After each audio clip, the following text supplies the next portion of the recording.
Sorry, everyone. I was having a little technical difficulty, but I would like to thank you for joining us for Wiregrass Daily News at 4 o'clock.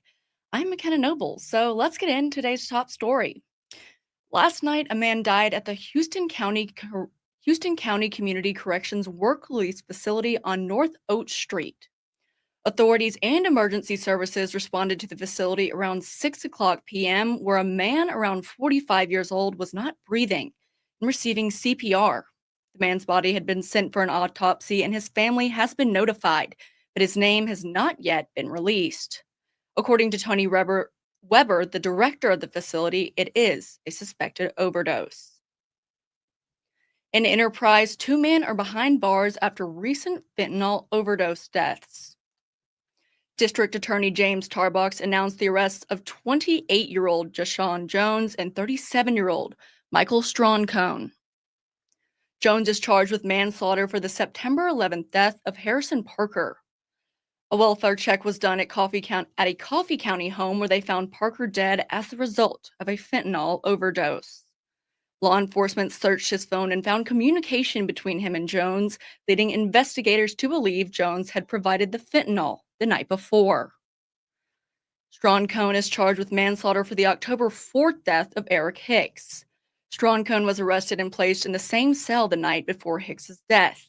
Investigators believe Strancone had been able to sneak fentanyl into the cell and provide Hicks with pills. Toxicology reports did reveal that Hicks did in fact have fentanyl in his system. In Dothan, a grand jury has indicted 2 people in connection to the death of Patrick Parrish, who was found under a house in Dothan earlier this year. My bad. Courtney Ingram and Richard Bishop Jr. face charges of murder and abuse of a corpse. Dothan police say Parrish's body was discovered on May 8th on Codary Road during a welfare check. According to police reports, Bishop admitted to hitting Parrish during a confrontation.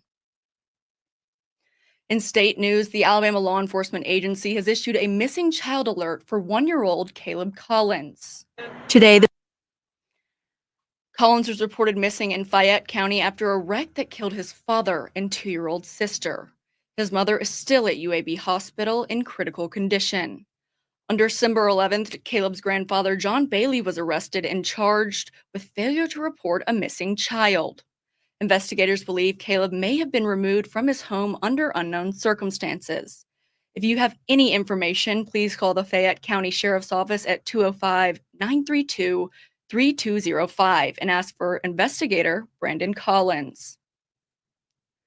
Changing gears over to Ozark for a little bit of a lighter story, as a brand new state-of-the-art $250,000 teen center opened its doors today. Let's take a look inside. Today, the ribbon was cut on Ozark's newest addition.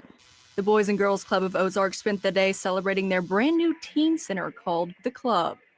Jessica Moore, the executive director of the Boys and Girls Club of Southeast Alabama, tells me that this center was created after a realization was made about teens in the area. There's nothing else for teens in Ozark. And so we saw this vision. We saw this building sitting here, the proximity to our club and the middle school. We knew we could do something with it. So we came in here with a big vision, and now it's come to light. The Boys and Girls Club of Ozark has a center for children up to 13 years old.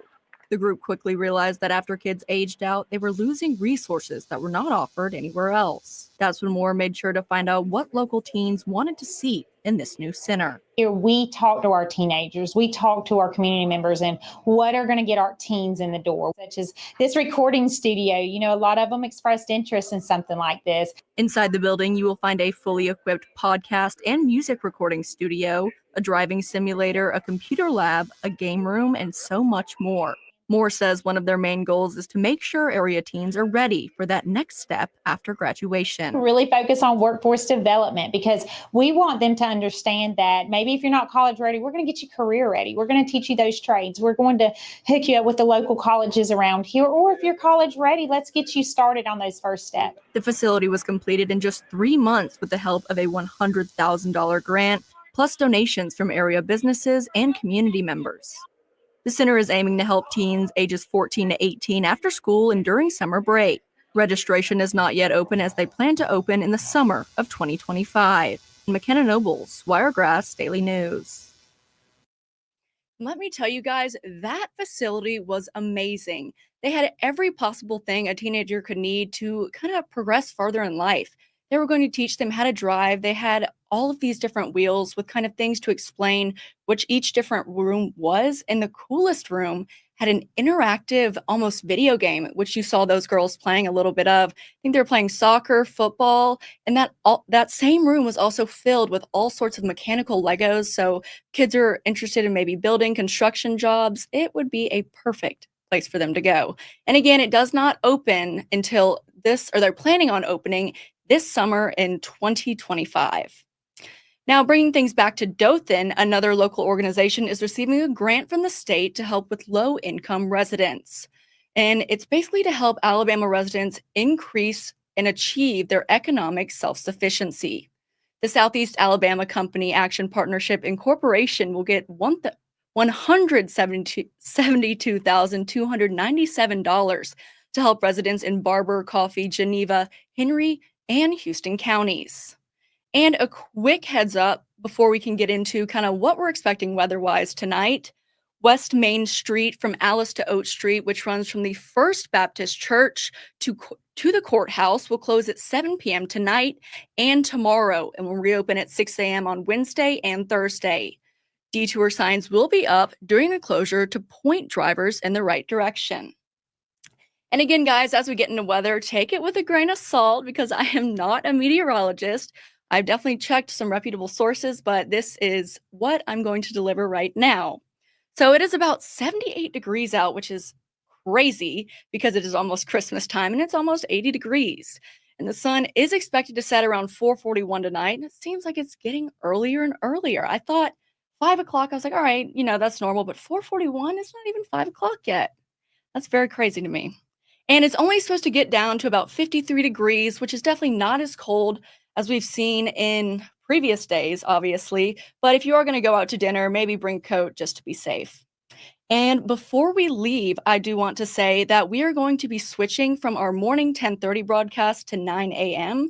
So we're going to update that in our bio and let everyone know. But just to make sure that people are aware of this change tomorrow and for the near future, or for the foreseeable future, our broadcast in the morning will begin at 9 a.m. Well, those are your stories today at 4. Thank you for joining Wiregrass Daily News. I'll see you tomorrow at 9.